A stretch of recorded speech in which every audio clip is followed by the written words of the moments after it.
playoff contender in the Western Conference. When the St. Louis Blues and the San Jose Sharks meet, the bad blood is evident.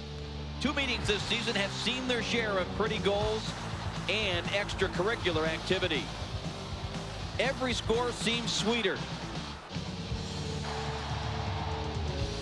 And every shift seems grittier when it's against a Western Conference rival. The Sharks have a win and a tie at the Blues' expense. St. Louis looks to settle the score next.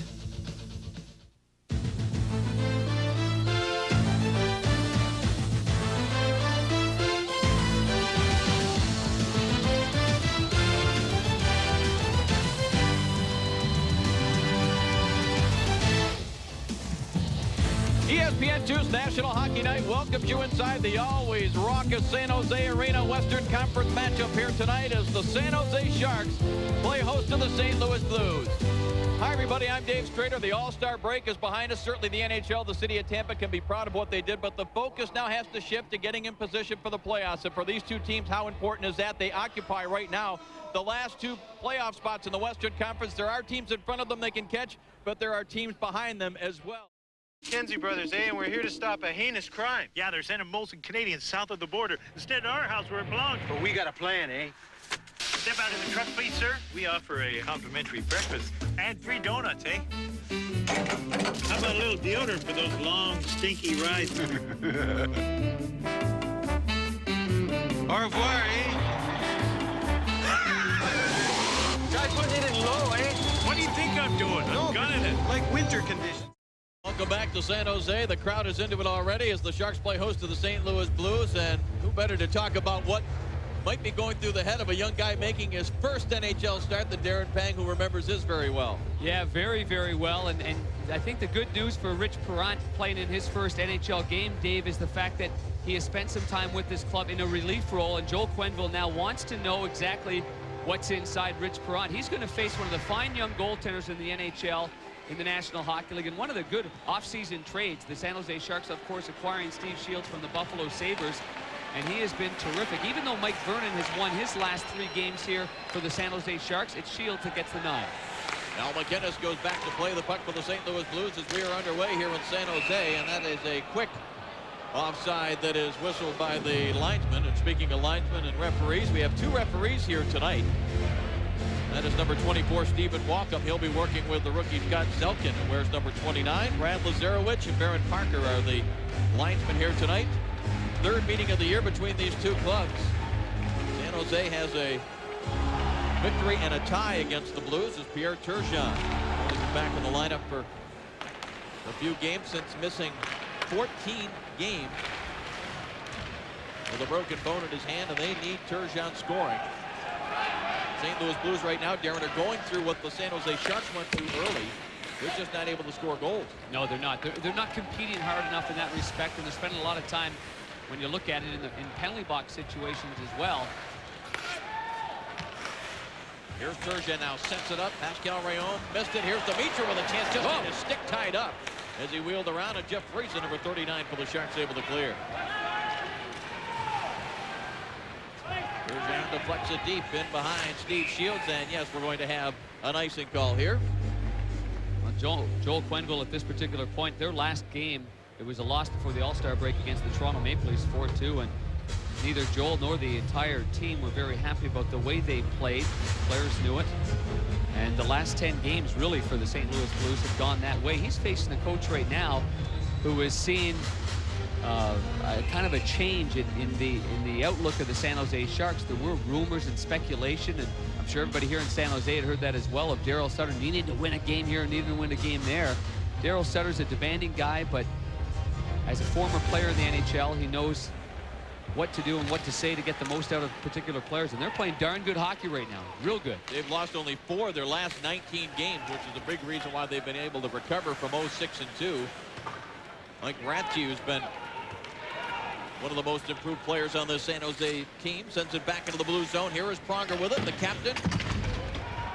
Also coming off an outstanding performance at the All-Star game. Andy Sutton back to touch it, and this is going to be an icing call as well. Well, one of the quickest players in the National Hockey League. Did not make the All-Star game, but I think there's going to be a lot of All-Star games for Jeff Friesen in his NHL career. He's got 12 goals in 41 games and electrifying speed off the wing. This is a real fun line to watch. When you're thinking of the San Jose Sharks, you certainly think of quickness. You think of some pretty big, tall defensemen and some strong goaltending. But this line here with Friesen, who's centered by Marco Sturm, who just got back from the All-Star game, and on the right side, Korolek, who's just a pistol. I mean, just got explosiveness written all over him at 5'9", 190 pounds. So Korolek spent most of the time in the American Hockey League, but when he's been up here, he's been strong, providing some offense. Face off deep in the blue zone. Now to the left of Rich Perron, again making his first National Hockey League start. Grant Fuhrer is dressed as the backup. Jamie McLennan, who's played very well, coming off a slight injury. Scott Young, he can fire the puck, and Steve Shields had to be ready for that. Scott Young is a guy that can surprise you if you think about going back prematurely to play that dumping around the boards. Now, this is a good angle at it right here, because even though it's from far away, it's from just over 60 feet. He's skating with it, so Young had something behind that shot, and you've got to respect Scott Young for the shot and the fact that he shoots it from everywhere. And goaltenders that have been around the league, they're fully aware of number 48 when he has the puck. Steve Shields hasn't played a whole lot of NHL games, but pretty sharp guy in the net, knew where he had to be, and smothered up that 5-hole. Face off in the Sharks zone, battle for the puck. Amy Rivers moved in, but the Sharks come out the other way. This is Ron Stern now, number 22, dumps it back behind Perron. He'll stop it there. Chris McAlpine. Oh, big club there between McAlpine and Stern, and that knocked the net off the supports behind Rich Perron. Boy, Ronnie Stern adds a certain element to your hockey club, and he's certainly one of Daryl Sutter's favorites here in San Jose. After not playing at all last year with a knee injury. Oh, right at him, too. And Chris McAlpine had to do a good job just to maintain his balance, and Ronnie Stern was actually the guy that went down. You mentioned the good acquisition of Steve Shields in the offseason by San Jose. This is another one. As you said, the things that he brings to the table, kind of the intangibles. Certainly a Daryl Sutter kind of player, the way he plays night in and night out. Well, exactly. And when you have a coach that has the confidence in a third or fourth line guy, I mean, that player is also going to be rewarded with ice time, and you need that kind of player too. Every team needs that kind of guy that's going to get in the face of the opposition and be an aggressive force and play in the traffic area. So good news for Ronnie Stern, just that he's healthy and playing in the National Hockey League. This is Jeff Norton now for the Sharks, playing it ahead. It comes back to Bob Rouse, another offseason acquisition. Norton trying to move up quickly on McAlpine, taking it in deep. Now Stern is there, number 22. It's knocked off of his stick. Cleared around the boards, and Scott Pellerin able to clear it back the other way. Jim Campbell comes over the Campbell, top of the circle, fires a shot. That's deflected well up into the crowd and out of play. Well, Jimmy Campbell, it's been well documented that he struggled this year. Campbell, of course, has been an offensive force, and one of the reasons why they felt pretty comfortable in allowing Brett Hull to sign in the offseason with the Dallas Stars. Sometimes you don't have much control of those situations, right. But I mean, when they look at this, our right side, you know, we've got Jimmy Campbell. He's only got 2 goals so far in his career against the Sharks. That's only in 9 games, but you think as a rookie, he scored 23, the sophomore year 22, both years 6 game-winning goals. And this year has been a real big disappointment. Just think of the playoffs last year, if you're going to say. He had 7 goals in 10 games. And only 2 goals so far this season for Jim Campbell. A healthy scratch for 4 straight games earlier this month. And now we've got Kelly Chase lined up across from Dave Lowry, having some words. The 2 games played between these 2 teams have given thoughts of a rivalry developing here in the Western Conference. There's a lead pass for Ron Sutter. Sends it in full. Fired just wide. Lowry picked that puck out of midair. Now Holder sends it in deep. It's knocked away from in front of Rich Perron and recovered by Eastwood. And Kelly Chase gets to it now and dumps it out to center ice. Sutter has it there. Well, that was a tough puck to handle. Sutter was trying to play it to the far side to Lowry, but it was bouncing like crazy. Lowry did an excellent job just getting that even towards the net. Shields plays it around the boards and trying to get it to clear, and Grant Myers, a big tough guy out there, did get it to center ice. Now it's poked ahead by Lowry. A collision there over by the St. Louis bench. Rudy Koshak sends it back now to Pronger. Pronger will have to chase it down. He'll play it hard off the glass. Content to take the icing here. And so Andy Sutton goes back to play it. There's never an easy time to play your first NHL game, but what must be going through the mind of this young goaltender in his first NHL start? Come on, isn't the name the Mighty Ducks embarrassing? Not at all. It's a lot better than our original name. Really? What was that? The Anaheim Pointy Birds.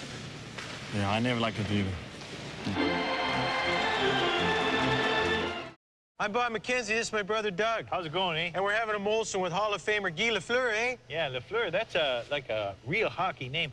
What's that mean, eh? Like the wolf? Or the lion, eh? No, Lafleur means the flower.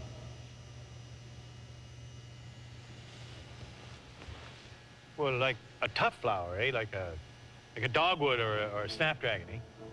Roses have thorns, eh? They're tough. You're tough. Well, that last shot by Al McGinnis, I tell you the good news about the equipment now is that that big belly pad is well protected, but from the blue line, it is hopping and bouncing around, as you see there. Great camera work, fellas. But here's the key to it here. There's nobody in front of him. Steve Shields sees it all the way. Terrific work defensively to keep that lane open so we can see the puck. Well, I don't know if you actually see it coming when Al shoots it, but that lane was wide open anyway.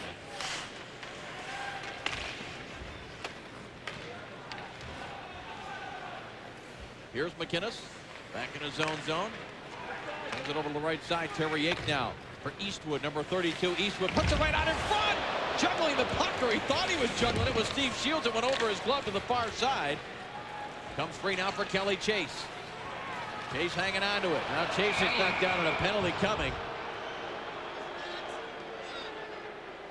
And the San Jose Sharks are going to be shorthanded. And it's going to Joe Murphy. I tell you what, Kelly Chase has had a darn good start to this hockey game. His tag team partner, Tony Twist, is not playing in this hockey game. Instead, defenseman Jamie Rivers is playing up front. And Rudy Pochek is back on the blue line. This is one of those iffy ones because it's kind of that sweep check. And that's why Joe Murphy had that look like, man, I mean, if you touch the puck first and then you sweep and the player loses his balance. Let's just take a look at Murphy. Oh, well, yeah, okay. yep. He was trying to dive for the puck because if he gets the puck, he must have seen that one of his wingers on the far side was going. So he was going like a poke check from a goaltender. You know, that real aggressive poke at it? Right. Yeah, and he did trip him up. That's a good call. Well, I know you know about the aggressive poke check because you showed that in the Heroes game when you knocked Cammy Granado down on a penalty shot, no less. Oh, you know. You didn't realize you saw the replay, though, did you? I didn't realize that at all, but I tell you, did she ever have a lot of speed coming down? A lot of speed. Went all the way around the net. Power play of St. Louis, 20.5%. That's fourth best, as you can see right there. And it all stems from the defensemen that they have. I really thought the power play would be aching a little bit this year because Duchesne and McGinnis and Duchesne and Pronger were such great tandems, along with Brett Hull as well. But they seem to play pretty well as a team back there and get things organized, and it all starts from the blue line. Turgeon, Young, and Dimitra up front for Joel Quenneville on this power play. McGinnis and Pronger back at the points. Here is Young with it, number 48. He'll leave it there in the corner. Now Dimitra with it. Well, they are paying close attention to Al McGinnis. Here's Dimitra, tried to send it in front. It's knocked away, and Ron Sutter pokes it out to center ice. Marco Sturm comes up to join. The pass for Sturm just hopped over the stick. Close attention. Are you kidding me? Throw him in his hockey pants. Ron Sutter didn't leave his side.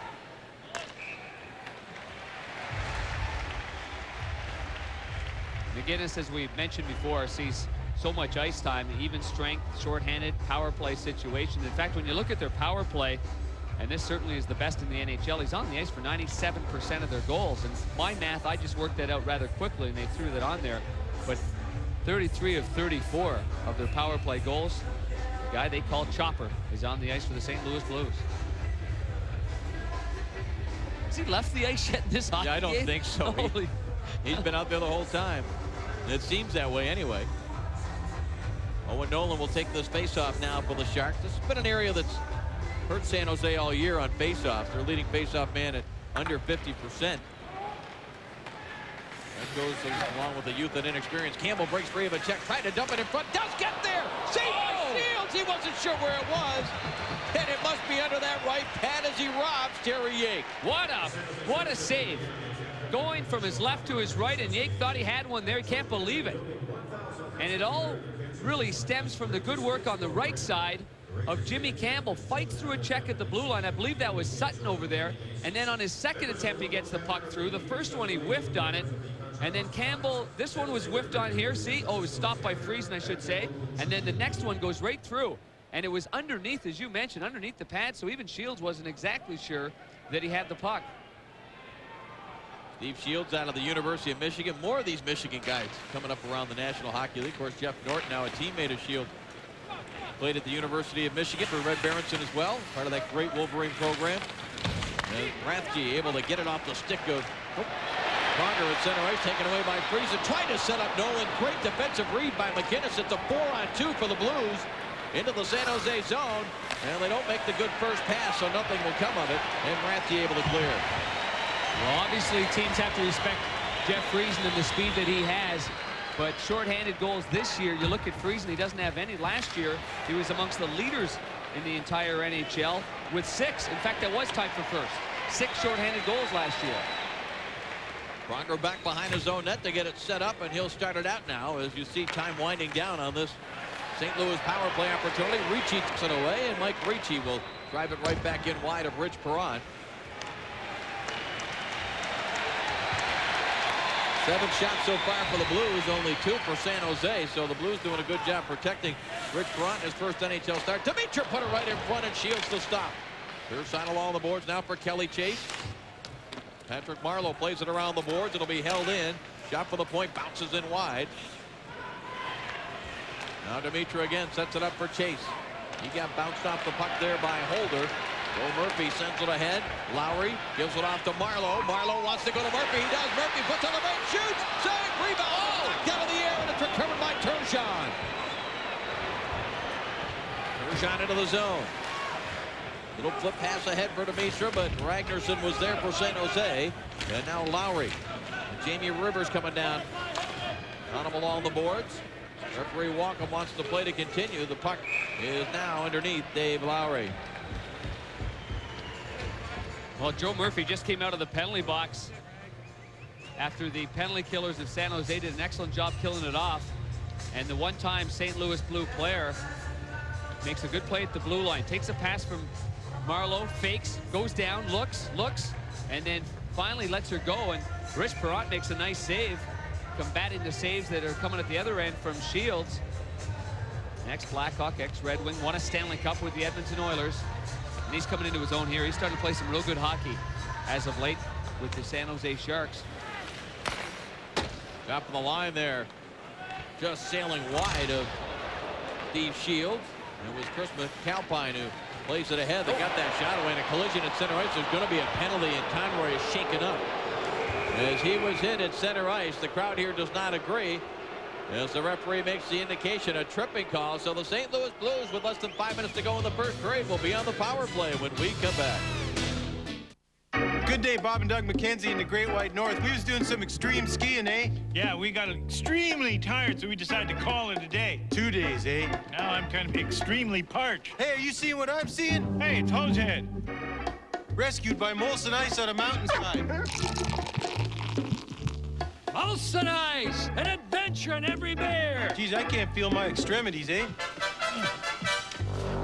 Oh, well, let's suck foam. Now welcome back to San Jose, California, where I tell you, Kelly Chase, Joel Quenneville, they're not very happy. It's a 2-minute penalty on Conroy. It's a knee right there. Yeah. And there's no doubt about that it is a knee by Andy Sutton, who steps up there, and he's a big fella, Sutton is. He's 6'6", 245 pounds. He's played awfully well for this club. Depends on what angle you're looking at, though. The first time when we saw it, Dave, it looked from our vantage point like it was a little hip-to-hip. Obviously, the referee's right there, and from the bench side, which is closer to St. Louis, they saw that big strap and leg extend out, and it clearly was a knee-to-knee situation. And so hopefully Conroy's going to be fine. This is a key power play, the second power play of the game for St. Louis. Sharks able to clear here as Sutton is serving the 2-minute penalty. Here is McInnes now for the Blues, plays it ahead. With some speed is Jake, number 27. Looking to go wide on Ragnarsson, gets in deep, cuts behind the Sharks net. still has control. Yake at the top of the circle, hands it off. Centering pass did not get to the intended target as Marco Sturm able to intercept and clear. So now Marco Sturm goes off with Sutter, and the next unit on the penalty kill is Owen Nolan, who can take some chances and score offensively, and also Jeff Friesen with that speed. McGinnis wraps it along the boards behind Shield. Comes back to the point to Pronger. He backhands it. Bergeron trying to keep the play moving. Now Holder gets a stick on it, goes to Nolan, and Nolan will just wrist it down the ice. Took that, lifted up his head, though. He was looking for 39, busting right down the middle. Now Mateau and Ricci come out as the forwards on the penalty killing tandem for Daryl Sutter, and Ricci pulling down. Scott Young and maybe getting away with a bit of one there. Been a pretty quick pace here in the first period as Rayom for the Blues backhands it into the San Jose zone. Back to play it is Rouse. He'll play it off the boards, and Pearson could not hold it in as Mateau able to clear. Pascal Rayom ran out of choices right there, and as he got to the blue line, he had to dump it in, but he was the only one that could go get it. Ricci tying up Rayom as McAlpine plays it for the Blues to Scott Young, knocked away from him by Mike Rathje. Rathje tried to clear, did not get it by Pearson along the boards. And Campbell comes off the boards with it. It rolls right to Steve Shields. He'll cover up there. Now these two teams, and I know because the schedule in the NHL, you don't end up playing teams an awful lot. If these two teams were to meet in a playoff series, they wouldn't have to go very far to see some of the hatred there, but that's one of the hits right there. That's Brian Marchment on Scott Pellerin, and it is a dandy. And then later, Tony Twist throwing his weight around looking for somebody. Tony Granato as well, then chasing it as well with Stefan Mateau. And then you had mentioned before too, Dave, that it was the Owen Nolan slug that, you know, it was a situation where Nolan kind of, you know, used his one hand, and Owen's a real strong guy, and he got Jeff Courtnall absolutely right on the button. And Courtnall, from what I understand, Courtnall had gone through 8 hours of acupuncture during the All-Star break and actually was on the bike yesterday, according to Joel Quenneville. That is very, very good news. That's a terrible injury, the post-concussion syndrome. No cameras in the building that night caught the hit. There was no penalty on the play. Pronger trying to get it toward the net. It was knocked down, and no subsequent suspension. Now here's Nolan as he tried to dart into that St. Louis zone. What a move it's out here at center ice. Now Friesen, didn't quite get it across to him as it's taken away by Brian Helmer. And that play is offside. Eastwood could not hold up his momentum. That's a nifty little move by Owen Nolan, isn't it? Great cross in the blue line. He was trying to buy a little bit of time. I love seeing that. I know probably coaches sometimes just get the puck and get the puck in. But what we see at the grassroots level is these players have to have the abilities. That was a great little dipsy doodle, trying to go outside and then dragging it back in, trying to catch the defensive player standing still. That's his most points in a month since 1996. He's gone through some awfully trying times, and that takes its toll on a player. Takes its toll on his confidence, but he seems to be getting her going right now. And you got Patrick Marleau, who's been going as well. 4 goals in his last 3 games. Got some guys scoring. Well, that's what Daryl Sutter said they needed. I mean, instead of losing games 2-1, they're winning 3-2. They're getting a few breaks around the net. Conroy trying to beat Jim Campbell, and as we mentioned, that's what the St. Louis Blues are going through right now. They're just not able to get any lucky bounces and score some goals. Pearson wraps it back into his own zone. McGinnis hands it there, and now McGinnis flips it back out center ice. Rivers trying to get to it. He poked it away from Bob Rouse. Patrick Marleau, though, came back to help out, and the puck cleared by Rouse back into the St. Louis Blues zone. Just over 2 minutes left here in the first period. Jeff Norton steps up in the neutral zone. Played it off the boards. McGinnis intercepts. McGinnis has got some speed. Winds up. Drives the high shot. Over the glove and over the crossbar, but not by a lot. Too many chances. Too many chances, I'm sure, for Daryl Sutter and the San Jose Sharks liking, and for Steve Shields liking, for that matter. Right. Pokes it in toward Rich Perron, and Perron backhands it along the boards. They said they have to take away the space and the time from Al McGinnis, but they haven't done a great job of that. As you mentioned, McGinnis has had the time and space. You know, it was some chances. Sort of a broken play, too. It was on the far side, right by the bench of the St. Louis Blues, and Jimmy Campbell was trying to cheat on the original outlet pass, and he was going to the offensive zone trying to get his stick back there, but then Campbell did a great job of coming back right here, taking out the man on the right side. And as he took out the man, Conroy then and Al McGinnis were there. And oh, man. And he just let her fly. This one's going to whip right by the left temple. And I can tell you, first, oh, man, great look at it, guys. Great look down there. My first hand, I took one in the old Chicago Stadium from Al McGinnis, and it cut my collarbone. I mean, just flat out puts the fear. Not only do you know, is that everybody's aware of the wicked curve that he's got on his stick, but he's so tall and he takes the stick up so high. You know it's coming high at you.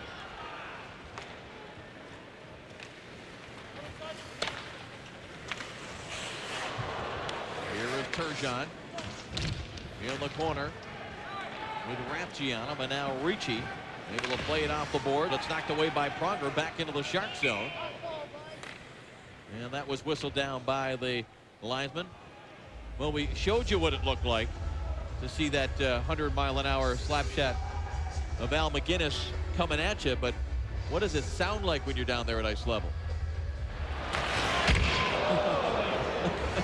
I guarantee the cameraman blinked. I mean, the lens didn't blink, but I'll bet when he was down there, he had to have. Oh, that's amazing. 8:45 so far. It seems like he's been on the ice even longer than that. But Al McGinnis, I think in the shots that he's had in this game, the one thing he would probably like back is that on all occasions the puck has been fluttering a little bit. And when it's fluttering like that, you just don't get that. Obviously, that puck went over the net. You don't get as much control on the shot. Mateau hands it off to Ricci. He's got Nolan coming into the zone late, but the puck was knocked away by Rayom, and he'll start it back for the Blues. Lead pass for Turgeon. Turgeon, quick little move there against Holder. Dumps it in front. Shot didn't get through. Back it comes out of McAlpine, who sent it just wide of Shield. Dimitra plays it off the board. Turgeon gets loose from his check. Dumps it right out in front. Ricci guides it along the boards. It's still in the San Jose zone. And now back to get it is Ricci. He just wants to get it out of there, and it's knocked down by Pronger with a glove. Hard to get it over the head of Chris Pronger. That height and that reach. It's only 6'6". Extends the arm up there, keeps it in. Good play. Holder trying to clear. That hit the stick that's still lying on the ice there, broken in the last shift. And here's Pearson with it now for the Blues. Dumps it toward the net, deflected wide of Shield. Dumped right to the side of the net by Eastwood. And now the other way is Friesen. He's got Korolyuk with him in the zone, and Marco Sturm. It's knocked away from Korolyuk out of center ice. Holder takes a look at the clock up in the end zone and realizes there's not going to be enough time to make a play.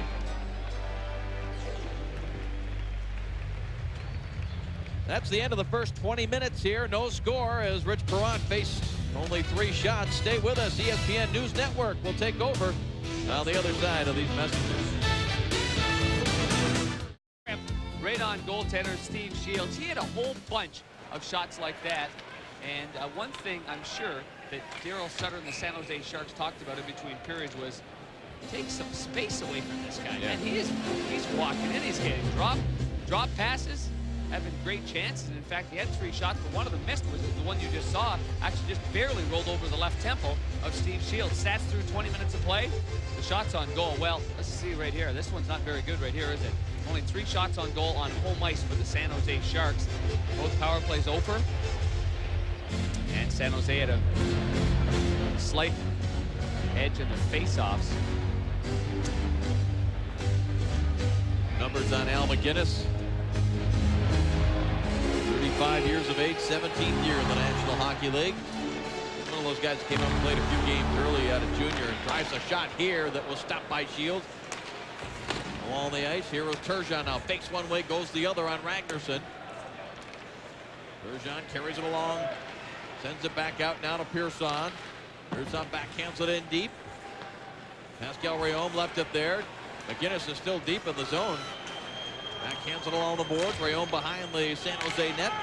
And it'll be taken now by Joe Murphy. He flips it over the head of Ricard Pearson, and the Blues have to back up to get control here. Right, Bill Holder got a piece of it. Now Murphy sneaks it into the Blues zone, but St. Louis takes over right away out to center ice for Turgeon. Turgeon had it chopped away and then collided with Pavel Dimitra, who tried to go around him. And Friesen now for the Sharks, starts it back the other way. Here is Friesen, rips one in on Perron. He decides to cover it up. In San Jose, and Darren, look behind you. We got a visitor here. What's up? Hey, Sharky, what's that? Oh, you got some nerve, big boy. You go on with that. You know, she won a gold medal, you know. She's a pretty good player. Oh, good stuff. Pronger with a chance here. Shields the stop. Loose puck for Rivers. Rivers trying to get it in front, and Shields covers up. And I just got eaten by a shark. You know, those are sharp teeth there, big boy. I thought maybe it'd be Tony Granato coming up here. Good work, buddy. Good work. Ow! The only there goes all that good denture work. Oh. Well, at least Sharky won't have a fur ball. We don't have to worry about that.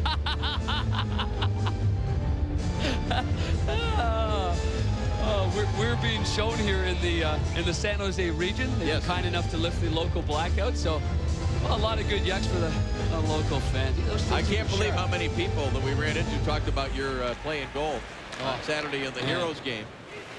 Joel Quenneville, the Blues coach, talking about the first 2 or 3 saves. I mean, people are watching. They're scouting. There were a lot of people in the in the hockey world that were watching, because their farm club is in the American League for Worcester. Here comes Rivers now, drops it back in front, and set with that long reach, able to get to it. Now Joe Murphy starts it back the other way. Anyway, he said they're set. Greg Gilbert, a former team of mine, their goaltending, they're okay. So no more deals anyway. Barry always, you know, the coaching stuff. I'm like East Coast League, American League. I thought that was the IHL. The best part of the whole night was Barry signed with ESPN. Everybody scores with Panger and net. The ad paid for by Barry Melrose. By the time he got off his wallet, paid for something. Whoa, very good. As Friesen dumps it back into the Blues zone. 6 minutes gone by here in the second period. No score in the hockey game. Here comes Pavel Demitra, one of the more dangerous players in the NHL. It was broken up, and the play was whistled offside. We want to remind you of our question on the internet tonight at ESPN.com, and it involves Chris Pronger. As we told you, of course, there's a new award in the National Hockey League unveiled at the All-Star break, the Maurice Richard goal, or award, I should say, for the highest number of goals in the NHL. Who is the best defensive defenseman? If they had the award, would it go to Adam Foote, Darian Hatcher, Chris Pronger, or Scott Stevens? Hop onto the NHL page at ESPN.com to cast your vote. And that's only the list from guys. I mean, we talked to Chris Pronger. I mean, he grew up admiring Ray Bork. I mean, don't take nothing away. Ray Bork, outstanding two-way defenseman. Yes, Chelios has been a great two-way defenseman. Yep. Al McGinnis, you know, another one of these great two-way defensemen. But that's up to you guys on the computer to battle that one out. Well, that's right. I mean, the Norris Trophy always seems to go to the highest scoring defenseman, and we thought it'd be nice if they had an award that went to the guys that are just hard to play against. Here's Turgeon. He tries to put it in front. He does. Riomo lost his helmet battling against Bill Holder. And the puck comes free for Jeff Friesen. He'll start it down the far side. Hands it off now, Marco Sturm. Sturm pulls the puck back, got a shot away, but then it was blocked. And Sturm, ooh, look out, he was pushed dangerously to the boards. Now it comes to Demitra. Korolyuk trying to stay on him. Back for Demitra. He was closely watched there by Ragnarsson. And now Korolyuk with the loose puck, carries into the zone, looking to go wide. And the arm of one of the referees is up in the air. We've got a penalty coming here. And on the touch-up by St. Louis, it is going to be a Blues penalty. Going to be the second power play of the game here for the San Jose Sharks. They're 0 for 1 with the man advantage. Now this will be their second opportunity.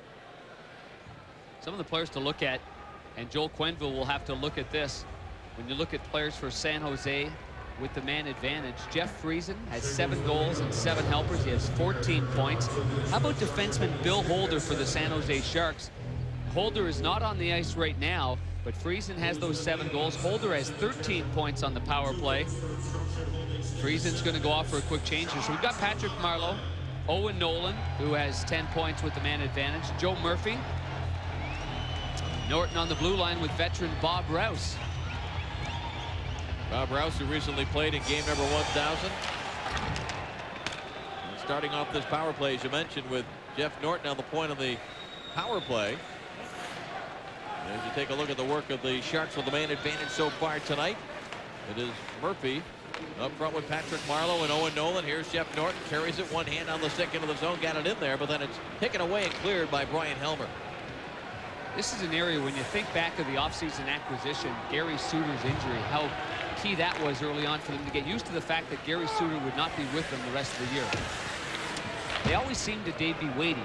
Yeah. Is he coming back? Is he going to, he's going to remedy the situation on the point on the power play? That's what Norton was acquired for when he was traded for Alex Hicks. Here is Norton now, number 5, hands it off for Friesen. He gains the blue zone, gives it off to Sturm. Marco Sturm dumps it back behind Perron. Along the boards, Carl Yuck has it now. Tries to feed it back to the point. It doesn't get there. To the corner for Friesen. Friesen off the boards out to the point now for Jeff Norton. He's pressured by Eastwood. Puck was knocked down and comes outside the line, and Bill Holder has to back it up. A lot of pressure, huh? Mike Eastwood and Jesus doing a nice job of staying on top of Billy Holder and Norton, and there's really no room to move. So what it tells you is San Jose's got to do a better job of getting the puck in deeper. Take it away from the point position. Marco Sturm along the boards being bothered by Helmer. Gives it off now to Koryuk as the Sharks try to set it up with this man advantage. Back to Ragnarsson. High shot just over top of the net. I don't think Perron ever saw that. He didn't react as if he did. Now Koryuk again for the Sharks. Stick handling in traffic. Gets it back to Holder. Holder cross-side pass. Oh! Saved by Perron there. Jeff Friesen, I think, thought he had a wide open slam dunk. Because he did. Oh. You got to be kidding me. Here is Pellerin now. Tries to send it across for Conroy. Turgeon getting set to come out of the box as the Sharks trying to go back the other way. It's intercepted and Pronger able to clear. Turgeon lead pass. And that play is ruled offside. Well, Rich Perron faced only 3 shots and no tough ones in the first period, but he's come through in the second. None better than this one, sliding across. They keep it. Will someone cue the music? Louie, what are you doing? My family has been in this swamp Louie. for over 5,000 years. Louie, I'm begging you. During Prohibition, when the swamp ran dry, my family pulled together. My great-grandfather, the Worm Master. Louie, that's enough. And my grandfather, the Fly Master. That's enough, Louie. Gathered up the flies and the worms to be saved and handed down that brilliant tradition to me, Louie. Oh, Louie, you're begging for a pink. Well, Rich Perron, your classic situation where he's got to come across to his left over here with the butterfly. Keep your eye on his left pad. Oh, my goodness. Jeepers. How did that stay out? Yeah. It's no wonder Friesen was so surprised it never went in the net. The legendary Grant Fuhr. It was only about a month ago that Grant said, you know what, maybe after my contract's over next year, I'm going to retire. That made a lot of news right there. And it's probably opened up the eyes of the St. Louis Blues, although I believe they've been told by his agent that, it was a frustrating time for him. He wasn't playing very much, and don't read that much into it right now. But, I mean, at some point, you've got to look to the future and see which guys are going to come up and be able to step in for them once the great Grant Fuhr ends up retiring. Great looking over at the bench right now and seeing Mike Vernon and Grant Fuhr side by side. I always enjoyed that. You get to converse with the other goaltender. What's interesting, talking about Rich Perron making his first start and Steve Shields starting and these 2 veteran guys on the bench. What about the timing of this? First game out of the break. Yeah. Both teams are in a playoff race. And both coaches, obviously, for very different reasons, not going with their veteran #1 guys. Interesting with the playoff race that's going on, although, yes, it is early to talk too much about playoffs. It is early, and what I like about Joel Quenneville in this situation, because I was a guy that spent some time in the minors. I mean, this guy was a top goaltender in the Colonial Hockey League. I mean, that's not exactly, the top echelon of minor hockey leagues. Yep. No disrespect for the guys down there, but you got the IHL and the American League. Then he went on to the IHL and won a championship there. And Shields really went through a process as well, going to the minor leagues and playing behind Dominik Hasek. I admire Joel for giving him the opportunity to get in there. See what he's got. Conroy back to pick it up for the Blues now. Hands it off for Chris McAlpine. Up to Scott Young on the right side. Young sends it across Poshek. Had it go off his stick. Intercepted by Ratchi. Ratchi hands it on. Here is Myers now. Tries to go back to Ratchi. Ratchi at the hash marks. Being pressured there by Young. Now Myers hands it again. Knocked away by Campbell. Poshek trying to pin Lowry up along the boards there behind the St. Louis goal. Myers working hard, number 33. Hands it off to Lowry. Lowry a centering pass, and it went right into the stick of center out to the line. Ratchi with a shot and a quick glove there by Perron. He hangs on. Boy, that was through traffic, too. Ratchi just kept it into the blue line, just barely. And through traffic, Rich Perron, good with the left hand. Perron's going over to the... I'll get to that in a second. Dave Lowry made the pass from behind the net. And it looked like the defenseman right there, Chris McAlpine, might have been right in the view of that puck coming in. He was just going to the side of that. I was just watching him leave the net. He was just going there to get some water. The trainer's refilling up his water bottle. He was telling an interesting story this morning. He shared the Norris Trophy, which is for goals against in the International Hockey League, with Jeff Reese, who ironically was down at the other end of the ice in the last game these two guys played. An injury to Curtis Joseph. Jeff Reese was back in net. He said it was kind of strange. A teammate of mine in the minor leagues, and I looked down the ice, and there's Jeff Reese playing for the Toronto Maple Leafs. And they won that championship together. He was goalie of the year for Muskegon in the Colonial Hockey League, 94, 95, 95, 96. Here's Nolan trying to take advantage of a turnover, but it's turned right back, and Jamie Rivers, number 6, leads the rush for the Blues. Hands it off McInnes. Oh, barely. He was looking to wind up again. Al McInnes. Man, oh man. Al McInnes was ready to turn and let her rip. Well, the road for the St. Louis Blues, their last 14 games, only 2, 9, and 3. The goals for per game is interesting, 2.1. When you're giving up just over 3, you're going to have a hard time winning hockey games. Generally the point around the NHL, when you're only scoring 2, 2.2, 1.9, 2.5 goals per game, odds are pretty good you're not going to win the hockey game, or you're going to tie 2-2. A lot of pressure on your goaltending to be perfect. Will Murphy taken down away from the puck, and the crowd here roaring their approval that the officials are going to call the obstruction tripping here against Terry Yake of the St. Louis Blues. Well, we spoke to Joel Quenneville this morning about the 2-ref situation, and he admitted he had no problem with that. In fact, it helped the speed of the game. It's all about consistency. That's the key that everyone, players and coaches alike, are looking for when they're watching the game. Well, now Terry Yake is going to sit off. Minor penalty for tripping. And another key power play, the 3rd of the game for the San Jose Sharks. Joe Murphy helped himself out a little bit, fell rather easily. I guess the motion of Yake having it stick right in the midsection, but it's a power play nonetheless, just inside the blue line. Good play by Conroy to just sneak that puck ahead, because there wasn't 10 feet between the face-off and the blue line. Holder slides it across now for the Sharks. It's picked up by Joe Murphy, trying to find some room, dancing through the neutral zone. Hands it off now for Norton. Norton drops it back. Owen Nolan winds up, drives a shot that was blocked by Scott Pellerin, who was right in front of him. Patrick Marleau goes to Murphy. Back to Marleau as they work the puck deep in the Blues zone. Sharks with the man advantage. No score. 8:40 to go. Second period. Jeff Norton. Goal bomb pass and escape. Rebound tips here. Perron is down. And finally we get a whistle. Oh, good job. Good job by Rich Perron. Feeling quite comfortable. Owen Nolan was right on the doorstep after Perron had made the save, and he leaned over towards his left. The referee, and all indications are saying, the referee said, okay, I caught that one. I'm going to give you one. You know, give him a little nudge there. Don't worry, I'll call it. Trust me. I'll keep him out of your crease. The rebound's there. Oh, it was deflected by Murphy. Whoa! Good save. That even makes it a better save. The left pad of Perron right here off the stick of Murphy. It's going to come to you right there. Oh, boy. It slowed it down a little bit, but if he doesn't have his pad there, that left pad, if it's not close to the post, that's in the net on the short side. Murphy did an excellent job of getting that puck into the zone to set up that power play. This has been a problem for the Blues. Look at that. Going into this game, they have been shorthanded 49 more times than the opposition. Here comes Friesen now at the right point. Hands it off to Sturm. Now comes back to Friesen, knocked away. Here's Eastwood. Hands it off now, coming late. Here's Helmer moving in. No. Oh, it hit the crossbar. No goal. Shields looked behind. He knew it got by him. But the referee, Walker, was right down there on the goal line to indicate that it never crossed the plane. I'm sure they're going to look at it upstairs. Here comes Shields just like that. Oh, he's taken down. He makes a save out near the faceoff dot. Oh, you think maybe that comes from practicing with a guy like Dominik Hasek as a teammate? Yeah, you never quit. You betcha. You just never give up on the play. But Pronger was lucky he didn't get a penalty there for at least interference on Shields. Here is Shields again, having to make a stop as the puck. He's got no blocker. He lost his blocker and his stick. It got stuck in the netting. What an interesting shift this has been for Steve. Oh, man. He is lucky that net went off its mooring, because you don't just blow it down because the guy doesn't have his glove. Whoa. I mean, play continues on. But the net came off, so the referee was right there, and I think it was Walcom that blew it down. Shields, no glove, no stick, gets bumped at the hash marks. What a shift that was.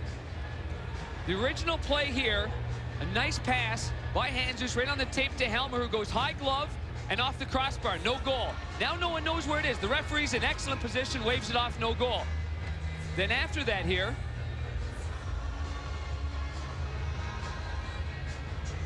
well, play leaves their zone. I'm not sure exactly.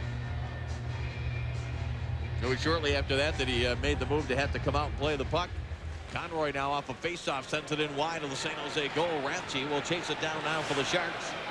And he moves it now to Andy Sutton. Got to be the tallest defense pair in the history of the game, Rathje and Sutton. As Pearson for the Blues wraps it around Pellerin. Could not get it by Rathje. And it's out to center ice. Ronnie Stern has it there. Just a couple of seconds before Terry Yake comes out of the box.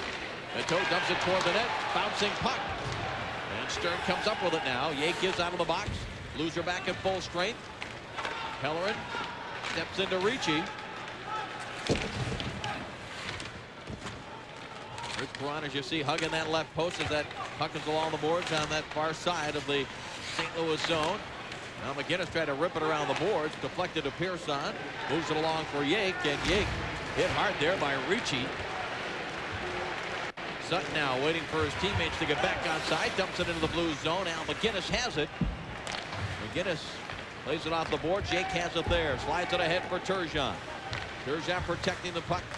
Well, now it's knocked away by Nolan. Oh, the Blues came very close to too many men on the ice as they were changing their defense as the puck was over there. Well, it has been a crazy period. Both goaltenders have had to come up with big plays. We've seen Perron do it, but look at this. Steve Shields coming out, using his size and making a save 40 feet from the net. Case goes back to the bench on a line change, and he has just afforded his team a power play. He and Jeff Friesen went into the corner battling for position. Both sticks got up high at first, but that second swipe of it clipped Kelly Chase. No blood, and he actually kind of stopped it because he had his hand right on the shaft of the stick of Friesen. But the call was made right in the corner. See, the Blues, they have one of the better power plays over the course of this season, but unable to do anything so far tonight. Just over 4 minutes left in the second period here at the San Jose Arena. Al McGinnis fakes one way, goes toward the net, deflected in front, loose puck right at the crease. Shields goes sliding across as Turgeon was trying to get his stick loose. And Owen Nolan able to clear for the Sharks. One thing you'd love to be able to teach the young players is having patience on the blue line. You know that the defensive player in the penalty killing situation is not going to overcommit to the puck carrier. A lot of guys get those happy hands and they end up coughing the puck up. Keep your eye on Al McGinnis on the right point and how many times he just sticks with that puck. Turgeon hands it off to Mitra between the circles. Great stuff there by Shields with a quick hit and a 2-on-1 the away. Marco Stern and Ron Sutter. Sutter looking to go wide. Stern. Great play by Al McGinnis. Great example there. The guy known more for the big slap shot in the offense of how good a defensive defenseman he can be. And Pronger just pins Owen Nolan to the glass. Yeah, good read by McGinnis. I tell you what, if Marco Sturm had that over again, you've got to do one thing or the other. Yeah. Pass it early or shoot the puck. Rathje now plays it off the board. McGinnis holds it in. Winds up, fakes the shot. Sends it along the board. Now Yake with it. Tries to get it in front. Young! Score! It's in. Well, that's in the net. Yep. That hit the back, underneath the crossbar, at the back. There's a bar over there, and there's no doubt that that went in the net. The light went on right away. Shields is not arguing. There's a much different sound when it hits up there than when it hits the actual crossbar that you're seeing right up here. It went right on the inside.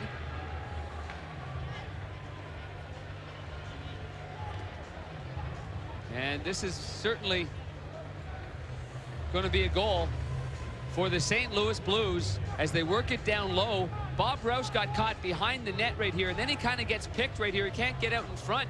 So the other defenseman, Rathje, comes over, and that puck is clearly in the net underneath the crossbar, hits around where the mesh is. And you get a good look at it right here as you see the top part of the net. Well, anyway, there's no doubt. Trust me on that. But Rathje just had that puck slide between his legs. Oh, yeah. That's the back bar. You betcha.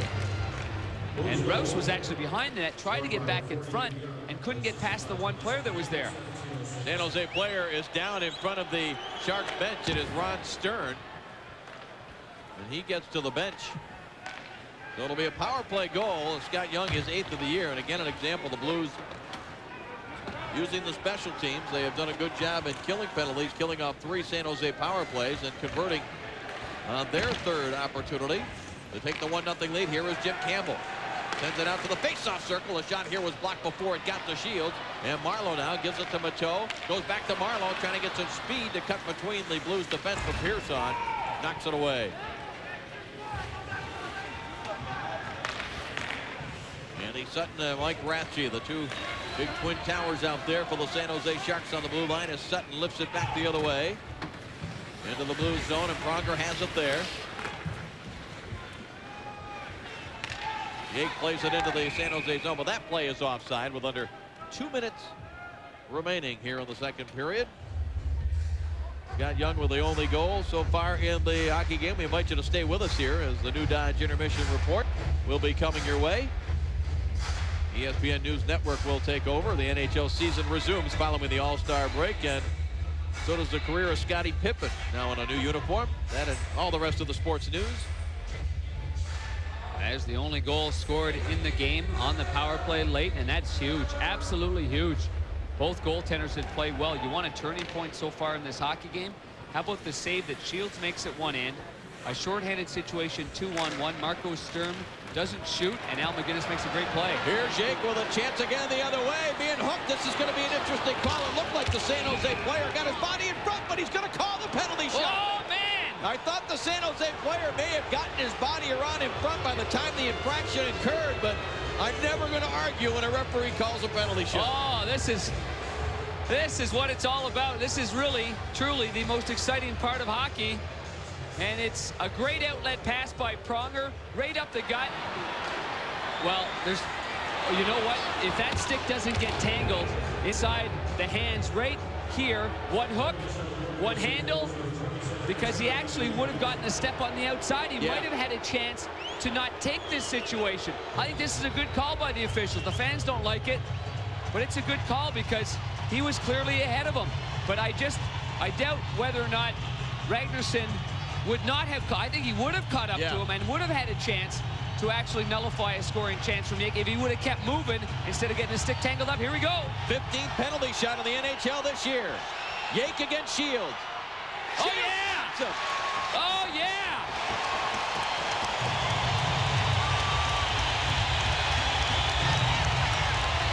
Well, it turns a team sport into an individual sport real quick. Real quick right there. No expression from Daryl Sutter, but what a save from Shields. He has done his best in this hockey game to keep it alive. A 2-0 lead, 2 late goals. It is so difficult to come back and score goals in the third period when you're behind. Here's the play. Terry Yates a right-hand shot. He's going to fake. He's going to go to the forehand there. Try to freeze the goaltender, take it to the backhand, which is an excellent move. Here, fake, give it to him, and then try to go to the far side. But the goaltender, Shields, you got to give him plenty of credit. The bench right here, oh yeah, of course they're jacked up. One guy, Ragnarsson, certainly is a player that had to be pretty excited. Yep.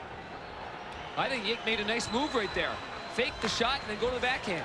And Shields makes the save there on Pronger. That was the 15th penalty shot in the National Hockey League this year. The goaltender has stopped 10. There have been 5 goals. Each of these teams have been involved in a penalty shot earlier in the year. Jeff Courtnall scored one against Chris Osgood of the Red Wings, and Owen Nolan was stopped by Gar Snow of the Vancouver Canucks. I always like it if if I'm a goaltender, well, I like the way Yake came in on him, you know. He came in slow. He came in relaxed, held the puck. Yake's got good hands. He's proven that at the minor league level. And the way he slowed it down, he didn't just come full barrel, 100 miles an hour. He relaxed, took his time, and took it to the backhand. That was a good play, just a better stop. I was impressed with Shields. Started to go down on his knees, but didn't go all the way down and bounced back up and was able to get over to his right. Now Holder nearly lost control of the puck right in front of his net. Well, let's see how the save on the penalty shot by Shields sparks the San Jose Sharks here, who find themselves trailing 1-0, playing against a goaltender who's making his National Hockey League debut. You just know, looking at the bench of the San Jose Sharks, as Shields makes an excellent save, that Daryl Sutter can't be pleased with the fact there's only been 11 shots on goal, 22 for the visiting St. Louis Blues, and he was expressionless, wasn't he? Nothing there, just very even keeled. And that save from Steve Shields. There hasn't been a whole lot of offensive support for Steve Shields in a lot of the games he's been in. I mean, he's played well. He really has played well. I mean, it's 2.05 goals against average, and he does not have a 500 record in terms of wins and losses. But I'll give you a number. He's given up 2 goals or less in 10 of his 13 starts, but only has 4 wins. He's lost 2-1 3 times, and he's tied 2-2 3 times. And that's the offensive support we talked about earlier on. And looks like they've fallen back into a little bit of a funk here in terms of scoring goals. 3 shots in the first period for the San Jose Sharks and only 8 here in the second. They had a couple of good scoring chances back-to-back on Rich Perron, but it's really quieted down.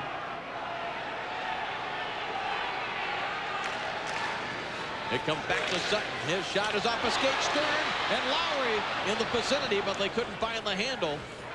And Rayom starts it back now for the St. Louis Blues. Cuts behind Turgeon. Whoa! Oh, good hit. Check there by Ron Sutter, the forward. That's a real good hit. Just got body to body on Pascal Rayom. McInnes out at center ice, backing up with just a half a minute remaining now here in the second period. Turgeon, 3-on-3. Backhand pass, cutting in. Dimitra is tied up. Loose puck knocked away. Picked up. Turgeon scores!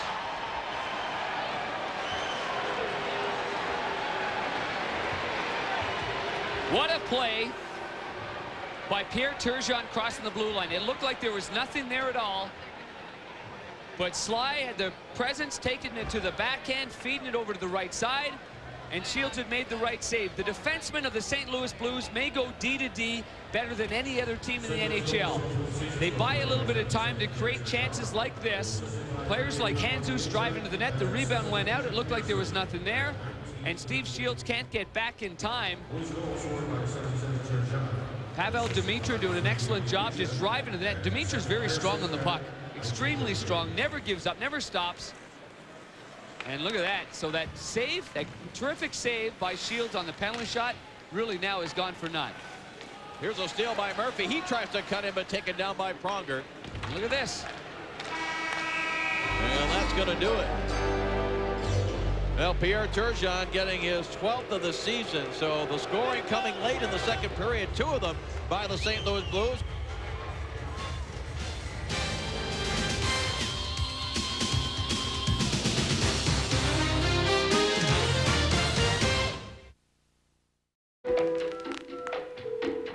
Welcome to the Baja Gordita Hotline. If you want to talk about warm, pillowy flatbread, press 1. If you're into zesty pepper jack sauce, press 2. Wow. Here's a fantasy come true. New Baja Gorditas with zesty pepper jack sauce and freshly made salsa, just 99 cents each. Better grab one now. It's a goal by Turgeon, his 12th of the year. So an unsuccessful penalty shot by Yake. Turgeon's 12th. Dimitra and Pearson getting helpers. Steve Shields, that is the first penalty shot he had faced in his career. And the first one taken by Terry Yake in his NHL career. Dimitra across the line, drops it off. Shields to stay there. Rayom with a chance. First with the right skate, and then with the left side. Steve Shields tested here in the opening 17 seconds. Well, Steve Shields has played awfully well in this hockey game for the San Jose Sharks. A chance from the far side. Save on the one. Comes across now. Has to get his legs down low. Butterfly save. This is the stat I was talking about before. Man, that's underwhelming in terms of offense and goals for support. Faceoff tied up, picked up by Turgeon. Oh, he tried to go out in front to Dimitra, who had a better angle on the goaltender Shields, and the pass just didn't get through. Joe Murphy able to tap it back out to center ice. McInnes plays it ahead of Rayom. Dumps it into the San Jose zone, but the play is whistled down by the linesman. Pavel Dimitra has a point so far in this hockey game, and it's interesting to note that when Pavel Dimitra has 1 or more points, they're 15-8-5, and when the All-Stars held scoreless, they're 1-9-4. It tells you a couple of things. First of all, that they don't have a lot of guys that are offensive guys that break open the course of a hockey game, but make no mistake about this, Pavel Dimitra is a star in this league. You just watch this guy handle the puck and the things that he can do and the plays that he can make. It's an outstanding story of perseverance for Pavel Demitra, and he's reaping the rewards now. Well, he had a goal in the All-Star game on Sunday afternoon for the World Squad. Here's Campbell with a chance. He just put it over top of the glove of Steve Shield. Chris Pronger, who was over 21 minutes in playing time through 2 periods of play. And this puck now over the glass and out of play. Welcome back. Closing the gap and taking away the blue line are the key. And here's what you see with the St. Louis defenseman, especially this guy on the right here. Chris Pronger. Let him roll here. Completely takes away any chance of making a play inside the blue line. And then as a result of that, the transition goes the other way. It leads us to our ESPN.com question. Who is the best defensive defenseman in the NHL if there were going to be an award for that? Foot Hatcher, Pronger, or Stevens? There's probably a few pretty good candidates we left off that list, too. A guy like Teppo Numminen, very underrated. Yep. Speaking of line mate of his, Keith Kearney. Ron Stern now for the Sharks. Clears it out to center ice. Pronger has it there. Now Helmer plays it off the boards. Ragnarsson for San Jose. Turgeon hit by a couple of San Jose players. Here we go. To get out of there, and he does successfully. Turgeon got Rayon cutting for the net. Great feed and a great save by Shield. Boy, Turgeon through traffic, able to get it across. Rayon had a great opportunity, and Shield shut the door. Well, there's no question that Pierre Turgeon has been one of the premier playmakers during the course of his NHL career. His last 8 games, he struggled a little bit with only 1 goal and 2 assists heading into tonight's game and a -5. He does have a goal in tonight's game. Does this not remind you a little bit of Gretzky in the All-Star game? Looks like there's nothing there. Oh, right and he spreads the legs of Billy Holder, just waiting for him to open it as if he's shooting it on a goaltender. Outstanding play. The players with the patience. They wait it out, and they buy time, create a little bit more time. That's a great save by Shields. Boy, has he been good in this game. He has faced 30 shots, including a penalty shot, and has made 28 saves, but has gotten no offensive support from his teammates here as Myers puts it in deep. Big hit by Ron Sutter. Daryl Sutter trying to change things up now with this line out there of Myers, Lowry, and Sutter. And look who's on the forecheck. Al McGinnis. McGinnis back to play the puck in his defensive zone. He's looking to skate with it. He winds up, drives it toward the net, boy. He looked like he was going to wrap it around the boards and then changed it up and put it on net, and Shields was alert and stayed there between the pipes. As Jeff Norton could not get it deep this time into the blue zone. Pellerin's pass intercepted. Mike Ricci for the Sharks takes over. Nice lead pass the other way for Joe Murphy and a poke check. Look at that reach of Pronger. Coming in handy there. Stick's 9 feet long. He just steps up and poke checks everybody. It's great. Kelly Chase with a glove in the face of Mike Ratchey. Pellerin digs the puck free. He is pursued by Ricci, who takes him down. Now Chase with another hit. Kelly Chase tries to roll it back, and it's intercepted, and Ratchey able to clear it out the boards to center ice. Elmer for the St. Louis Blues now gives it off. Pavel Demitra has an assist in this game, a 60-foot drive here, and a save by Shields as Demitra got some mustard on that shot. Turgeon protecting the puck against Marlowe. Turgeon's pass was knocked away by Ratchey. Korolyuk able to hammer it back inside the St. Louis zone. Pearson clears it back out of there, and that play offside.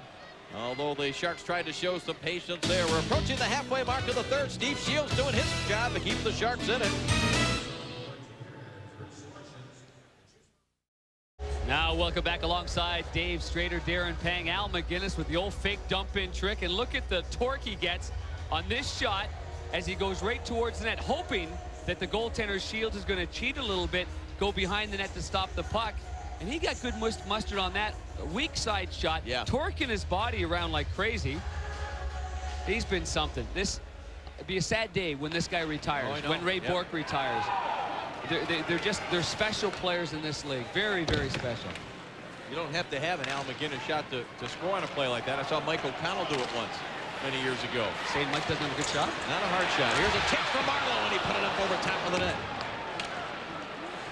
Ragnarsson dumps it back in toward Perron, and it sails just wide. Now Holder moves in for the right point. Dumps it along behind the board. Pearson was there, but lost it. As the Sharks try to get more aggressive in the offensive zone. Moving up was Marlowe on the boards to keep it in to the corner for Nolan. Back for Marlowe. Marlowe trying to cut out in front. Save. Perron rebound. Perron is down, but he made another stop. And the puck is cleared to center ice. Pascal Rayon one-on-one against Ragnarsson. And behind the play, what do we got? A penalty here behind the play against St. Louis. Oh, is Pronger furious? Absolutely furious. He wears the C as the captain of the St. Louis Blues. The second youngest in the NHL behind only Paul Kariya. But he is irate. And he'll get the benefit of the doubt, too. With the letter on his shoulder, he'll get the benefit of the doubt to a certain point. Ricard, oh, Pearson sour. Everyone's sour. Oh, Pearson held down with his arm. He just kind of grabbed the shoulder of the much smaller Kolyak that goes 5'9", 190 pounds. And I think what you know, I mean, I don't think, I know Pronger's saying, you know, that little fella, he's diving out there, you know. He's embellishing that act. Well, if this isn't as big as it gets for the San Jose Sharks in this game.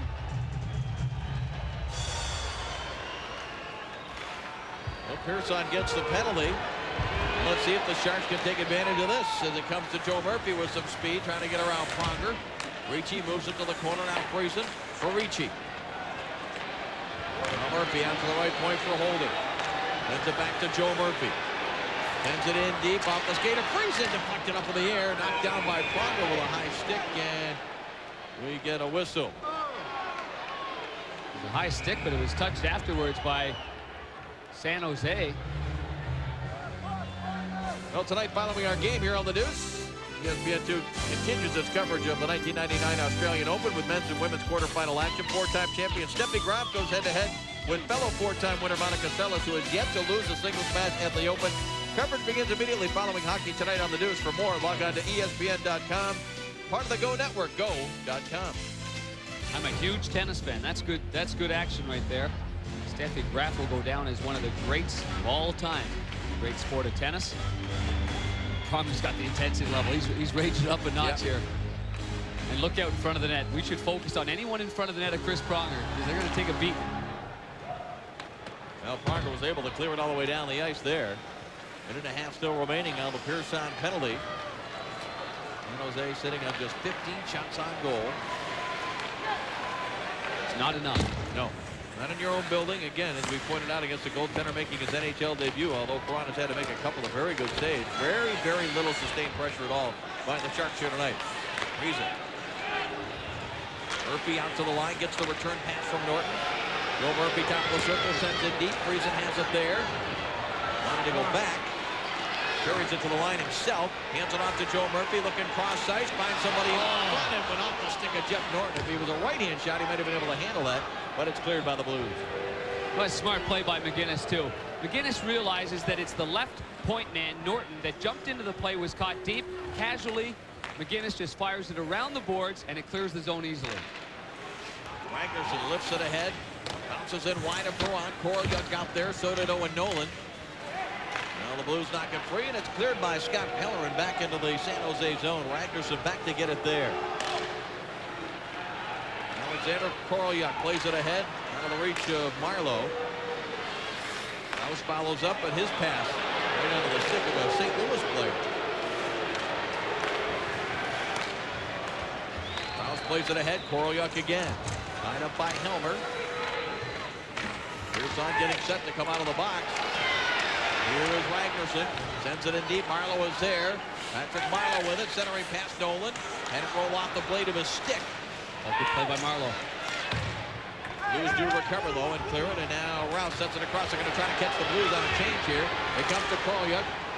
He lobs it in wide as Owen Nolan and Kelly Chase were tied up with each other. As Chase was going to the bench, it looked like Owen Nolan got confused and was going to the St. Louis bench instead of his own. Might have been dragged in there a little bit, too. Guys have a tendency to hang on to an arm and bring him in. Give away by the Sharks. Turgeon sends it back in deep. Rayon couldn't get to it. Now Matteau got it to the line, but not out. McGinnis shot. That was deflected, and back come the Sharks the other way. Matteau and Stern. St. Louis, though, hustling back to make sure it's not an odd man rush. Perron out of the net.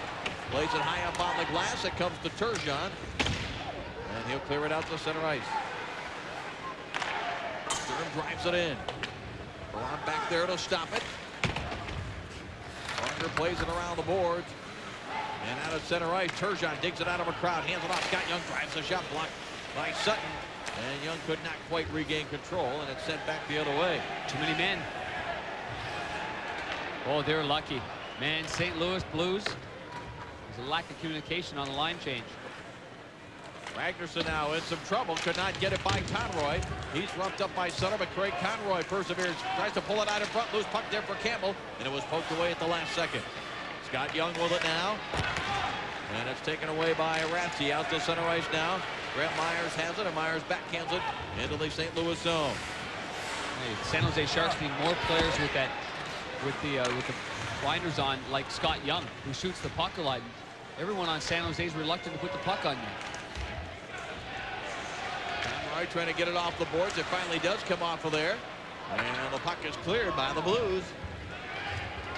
Shields coming out to try to help with the transition here now for Ragnarsson. Deflected by Holder into the St. Louis zone, but it's cleared right back off the glass by Terrier. He's racing after the puck. Ragnarsson just gets there ahead of him. Pronger protecting the puck well. As Rivers now sends it across into the Shark zone.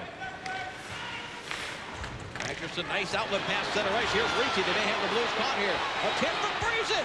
Oh, where is it? Sure where it is. And Pronger just decks Ricci.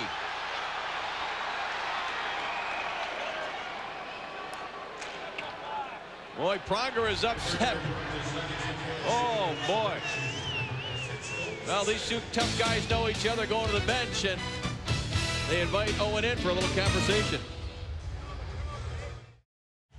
Well, Rich Perron has been tested a bit here of late. His best save here in the third period coming moments ago, and being dragged down to the ice was Jesus, and it's going to be a power play for the St. Louis Blues, and they lead it with under 5 minutes to go in the third by a score of 2-0.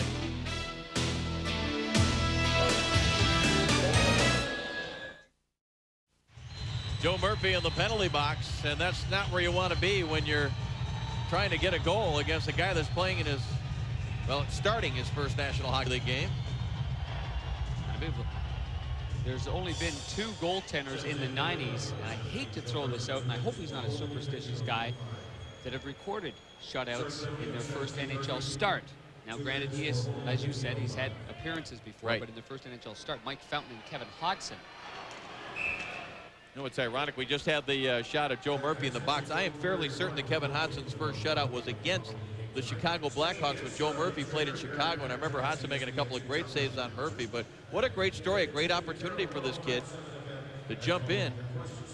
We've talked about it with Freddie Brathwaite in Calgary with all the injuries they've had up there. McGinnis winds up. Couldn't shoot it the first time, but the puck was too close, and then Ron Sutter was in his face. Pronger lifts one too high. Now Turgeon rolls it back behind his net, and it comes out to the line for Pronger. It's cleared out of there by Holder. 4.5 remaining here in the third period. Just over a minute and a half left now with a Joe Murphy penalty. Scott Young get back onside. Yes, he did, but good play here by Steve Shields to help his own cause and clear it all the way back into the blue zone. Excellent job by Shields to come out and play the puck. Have El Dimitro with it now. Trying to get some speed into the San Jose zone. Turgeon will get to the loose puck. Being watched by Friesen, who spins him around. Now on the boards. Owen Nolan couldn't get to it. Pronger tees it up. Knocked down by Rouse, and Bob Rouse will hand it off now to Friesen. And Friesen will turn back and survey the situation here a little bit. Nice play by Friesen. Buy a little bit of time right here. Now go back D to D. They still can have an opportunity. I like it when teams do that. When there's time and space and there's no pressure on them, you might as well hang on to the puck. Kill off as much as possible. Although at this particular point, we know that they're desperate to get some offense going, but the forwards were going for a line change. Ricci working hard for the Sharks against Terrier and Jim Campbell, and now Ragnarsson comes up with a loose puck for Holder, and he'll drive it down the ice. Well, it's not so important for the Blues to score. It's just difficult for the San Jose Sharks because the clock is going to be very much against them. It'll be inside 3 minutes to go, trailing by 2. Even if they do nothing more than just kill this off. Here is McGinnis, winds up, sends it in front. He was looking for Campbell. Now Pascal Rayon back to the line. Pearson takes a look. He's watched by Marco Sturm as the puck deflects in deep. Campbell was checked there by Ragnarsson. Holder goes down, trying to freeze the puck along the boards. Kerry Yake takes it out of there for St. Louis. Yake, top of the circle, out to the line. One time was blocked. Murphy is out of the box. But the puck is still in the Shark zone. Here's Rayon with it. Makes a nice move against Ragnarsson. Rayon circling the net. Gets out in front on Shields, who's out. And he's down and made a couple of saves. Man, that was an awkward position he got himself in on the wrapper. What a play by Rayon behind the net. Here's Marleau. Burst his beat. Quick shot. Perrant the save. Ryan Helmer for the Blues. Plays it around the boards in his own zone. Big hit on Pronger there by Corley. The Blues just send him back into the Shark zone. Walker wants to be careful. He doesn't want to retaliate here. His team's ahead on the road. Voracek's trying to bait him into one, too. He's going, every time he gets a chance, he's going right to Pronger. Pronger got a stick on it. Couldn't clear. It's high up on the glass and still in play now for Patrick Marleau. Now for Dave Lowry. Lowry digs it out of there along the boards behind the St. Louis goal. Lowry being worked over by Helmer. Lowry one hand on the stick. Now gets the shot away. Perrant the save. Marleau wrapped around. Perrant able to cover that. And look who's there. Guarding the front of the net. Big Pronger again. Lowry there as well. The best scoring chance here and sustained pressure for the Sharks. Friday night, ESPN Sports Century continues its weekly countdown of the top 50 athletes of the 1900s, starting at 9 Eastern, 6 Pacific. This week, we take a look at number 49, College and Pro Football Hall of Famer O.J. Simpson. For more, log on to ESPN.com, part of the Go Network, go.com. So Dave Lowry from the short side lets her snap. Now Patrick Marleau goes on the backhand, and he tries to quickly stuff it on the goaltender, but Rich Perrant got the right pad there against the post and did an excellent job.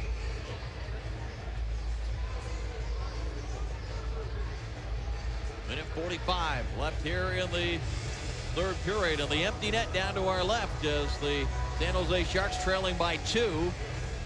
Daryl Sutter making the decision, and why not trailing by 2 with a face-off deep in the opponent's zone. So 6 skaters out there for the Sharks.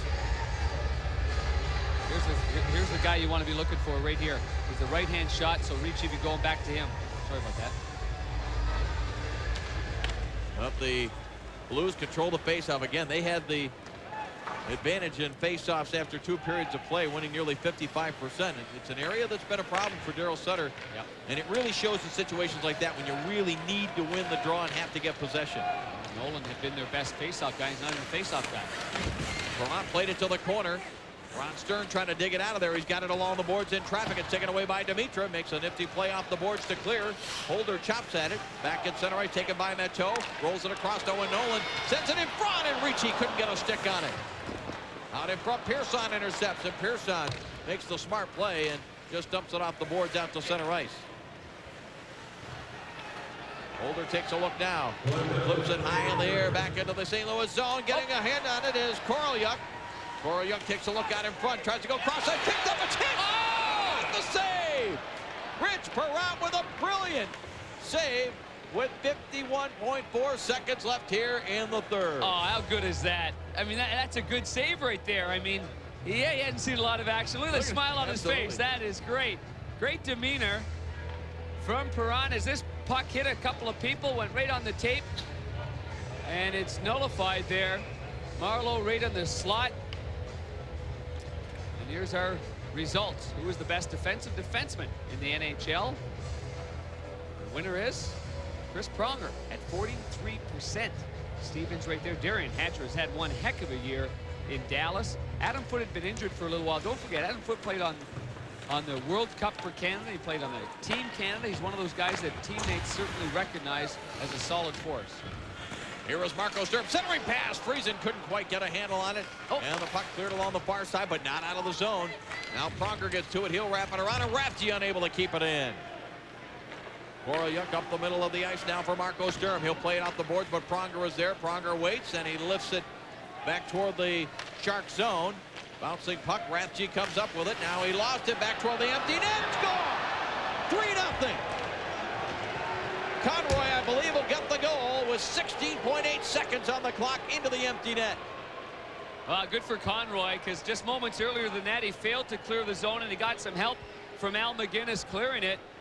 But in this one, he just takes it away from Big Mike Rathje and just fires it into the empty net, right dead center of the net. And it's a 3-0 victory for the St. Louis Blues. 16.8 seconds remaining. And how about the goaltender? How about the young fella that spends some time in the Colonial Hockey League, the International Hockey League, the American Hockey League? Perseverance is a great thing. Good work by Rich Perron here in his first NHL start.